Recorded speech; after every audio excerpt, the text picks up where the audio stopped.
This is just after you just rebrand the shop.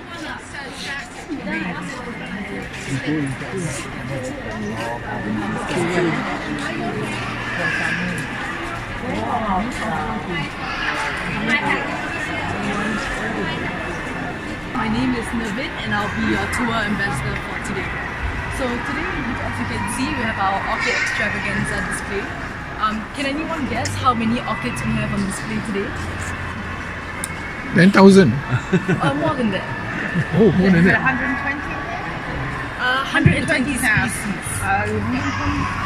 So we actually have 14,000 orchids on display today from a variety of species. I'll just be taking you through some of the key displays of the display we have here. So firstly, you may have noticed that our theme for this year's display is Peranakan culture. This is because it's in conjunction with our National Day on the 9th of August, and so we want to celebrate multiculturalism. So if you look behind you, you might see this feature of a building. This is like a typical Peranakan house, and if you look at some of the tiles here, you notice that they're in geometric patterns that resemble flowers. So Peranakan culture is heavily influenced by Malay culture as well as Chinese culture, and in the past they used to have a lot of flowers and religious symbolic ornaments on display. Actually, first I would like to point out this banana tree over here. It's grown as an ornamental tree, and you might be able to see some tiny bananas growing out from it. So just one tip to tell if bananas are edible or not is if you see them growing upwards like this and you see the banana flower growing upwards, that means that they're inedible. But if you see them growing in a bunch downwards, that means that they are edible. So actually next to it over here, we have the dendrodiums. This is a type of orchid that's extremely common in Singapore. You'll see them in most flower shops, even the wet markets. These are quite easy to grow in humid climates like in Singapore, and that's why they're so popular here. Also, you'll see different types of dendrodiums that have been hybridized. Over here, you might notice some slippers. These are like the typical Peranakan slippers that they would hand bead and then send to a tailor to be sewn into shoes. Further up, you can actually see some real Peranakan slippers, just a bit.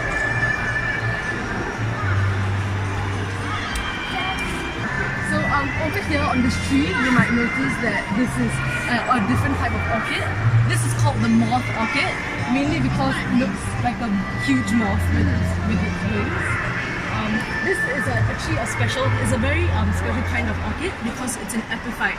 And what that means is that you can see its roots kind of hanging out over there.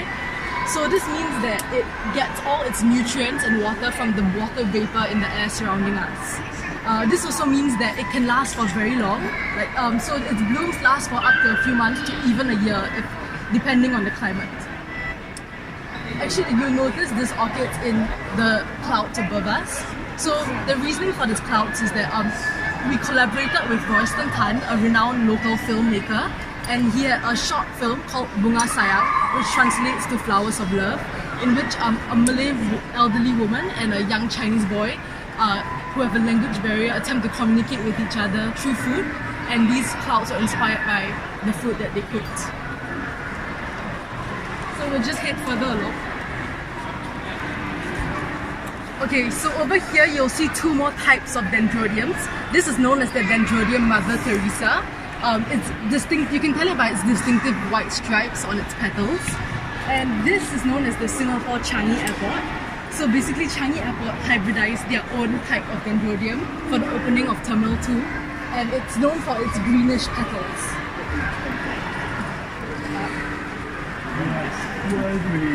I'd just like to direct your attention to this really small orchid over here. This is commonly known as the dancing lady because if you look closely, you can see that it's really frilly at the end, and there's a red color like hue to its petal, and so it kind of looks like a woman in the midst of dancing. So we'll just head further down. So these are your example of typical Peranakan tiffins. As mentioned, Peranakan culture is very heavily influenced by flowers and nature. So you can tell that by looking at all the floral designs. So this was adopted by the British from India and brought over to Singapore and Malaysia when they came here. The main purpose of this is just to transport food and keep it warm. And they're popular nowadays because it's quite vintage and they're very colorful.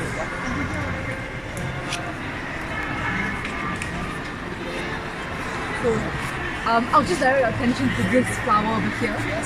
This is a very special orchid. It's known as the Bessie. And the reason why it's so special is because of its orange-red hue. This is extremely rare in flowers, and if you notice, you might have seen some red color orchids around you. This is the parent plant for every single red orchid that exists. So it's the only naturally red orchid. Behind it, you can see the slipper orchid. So you can see that there's a kind of like a hole in the middle and it bulges down. So the slipper orchid is known for its very unique petal over here. I'll explain more about it later down. But if you notice, you'll see some tails hanging out from it. These tails can actually grow up to 80 centimeters long, but here they are about maybe 10 centimeters. So we'll just head towards that direction. So something very unique about the orchid is that if you look in the center over here, you might notice a little bulb. So in all orchids, the male and female reproductive organs of the orchid are fused in the center. So every orchid has both male and female reproductive organs. Also, if you notice, almost all orchids have this unique petal in the middle. So this is actually called the lip of the orchid.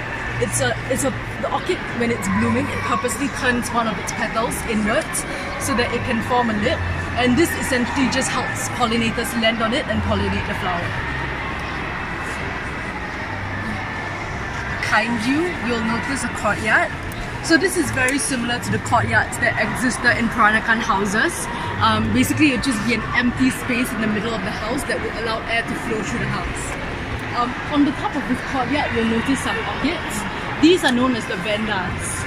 So the vandas are very popular because they have wide and large blooms which come in many vibrant colors. Yes, the colors are nice. So these orchids you can only find mostly in Southeast Asia because they only grow in tropical regions.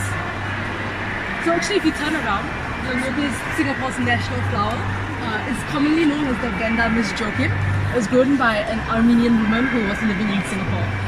However, horticulturalists have researched and they found that this is actually not a Vanda, but it's a Papilionante.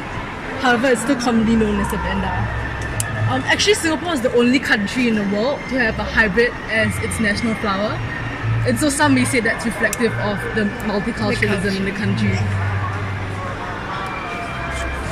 More clearly the slipper orchid and how it's quite a unique landing pot over there. So behind this you'll see kind of like a circular board with design on it, and this is the typical way that Nonias, which is what you call female Peranakan women, is how they sew designs and then transfer it clothes or shoes.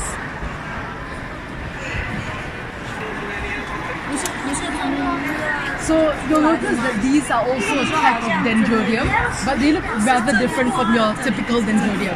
So the common name for this is the antelope orchid. If you notice at the top, you might see two kind of like winding petals, and that looks like the antler's horns, and so that's how it got its name. The traditional costume of Peranakan women. This is known as the Nonya Kabaya. It takes a lot of inspiration from the Malay Baju Kabaya. So it usually has a batik bottom with floral designs and a sheer top, and the women would wear a tube top underneath.